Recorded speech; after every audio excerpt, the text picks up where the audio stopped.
Salam sejahtera. Bertemu kita dalam rancangan iCapsule terbitan MPRC Kampus Kesihatan Universiti Sains Malaysia USM yang mana membincangkan tentang isu-isu berkenaan kesihatan. Pada episod kali ini, kita akan mengupas tentang penyakit influenza lainas ILI yang perlu diketahui oleh orang ramai. Untuk keterangan lanjut, ikuti paparan seterusnya. Jangkitan influenza like illness ataupun ILI adalah merupakan jangkitan saluran pernafasan yang menyebabkan gejala seperti demam, batuk, sakit tekak dan juga sukar bernafas, dan pesakit juga berkemungkinan mendapat gejala seperti sakit sendi ataupun sakit tubuh.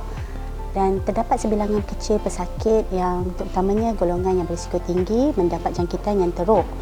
Jangkitan teruk ni seperti jangkitan pada paru-paru, jangkitan pada otak dan juga jangkitan kepada jantung lah. Dan virus penyebab kepada influenza like illness ini berkemungkinan daripada virus influenza ataupun virus respiratory yang lain seperti parainfluenza ataupun rhinovirus. Seseorang boleh mendapat jangkitan ILI ini melalui pernafasan sekiranya mereka berada di dalam jarak yang kurang daripada 1 meter dengan mereka yang dijangkiti oleh ILI. Dan yang kedua ialah sekiranya pesakit ILI ini bersin ataupun batuk dan kita tidak memakai pelitup muka dengan betul, kita juga boleh mendapat jangkitan ILI. Selain daripada itu, sesekiranya pesakit ILI ini batuk dan bersin dan terkena pada permukaan barang-barang ataupun tisu yang digunakan semasa batuk dan tangan, dan kita ada sentuhan dengan barang-barang dicemari oleh titisan pernafasan tersebut, akan menyebabkan kita boleh mendapat jangkitan ILI. Dan bagi mereka yang berkemungkinan mendapat jangkitan ataupun komplikasi jangkitan ILI yang teruk ialah mereka yang terdiri daripada golongan kanak-kanak warga emas, pesakit kronik seperti pesakit diabetes, pesakit stroke, dan juga mereka yang pesakit paru-paru, dan juga pesakit yang mempunyai kurang ataupun rendah daya tahan badan, juga wanita hamil lah. Sekiranya pesakit mengalami gejala yang ringan dan tidak tergolong dalam golongan yang berisiko tinggi, rawatan simptomatik akan diberikan seperti ubat batuk, ubat demam, dan dinasihatkan untuk minum air dengan banyak ataupun mencukupilah. Dan sepanjang mereka berehat di rumah, mereka dinasihatkan untuk memantau keadaan di mana sekiranya berlaku gejala semakin teruk ataupun sukar bernafas, mereka perlu segera mendapatkan rawatan. Dan bagi mereka yang berisiko tinggi, golongan berisiko tinggi ataupun mengalami gejala yang teruk, biasanya doktor akan membuat pemeriksaan lanjut dan dinasihatkan untuk dimasukkan ke ward untuk rawatan lanjut.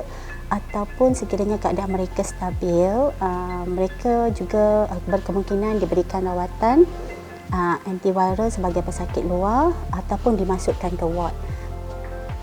Pesakit ILI biasanya dinasihatkan untuk berehat di rumah, elakkan datang bekerja, mendapatkan rawatan, dan biasanya akan diberikan cuti sakit, dan mereka perlu memantau keadaan semasa berada di rumah dan tidak digalakkan untuk berada di tempat awam lah ataupun tempat sesak, kecuali sekiranya sangat-sangat memerlukan. Mereka perlu memastikan memakai pelitup muka dengan betul dan mengamalkan penjarakan dan dalam masa yang terhad.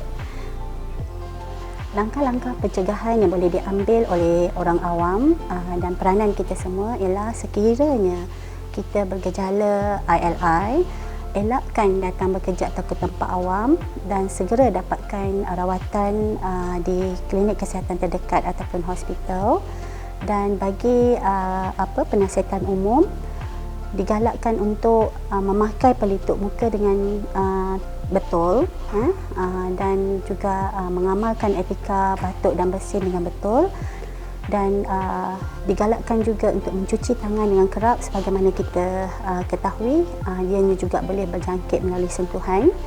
Dan selain daripada itu, langkah lain yang boleh kita lakukan ialah mendapatkan vaksin influenza, terutamanya bagi mereka golongan yang berisiko tinggi, dan juga secara umumnya kita kena kekal aktif dan cergas supaya meningkatkan daya imuniti badan kita untuk melawan jangkitan.